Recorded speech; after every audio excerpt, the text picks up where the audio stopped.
দরকার তখন এটা আমার যাওয়া দরকার, আমার বসা দরকার, আমার দাঁড়ানো দরকার। stand I need to stand এরপরে এটা আমার লেখা দরকার, আমার বলা দরকার। I need to আমার লেখা দরকার, আমার খেলা দরকার। I need to play এরপরে আমার আসা দরকার।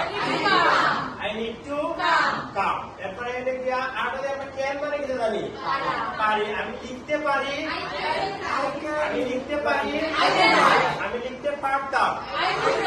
I could write ক্যান মানে কি তা আর could মানে পারতাম। তারপরে আমি যেতে পারি,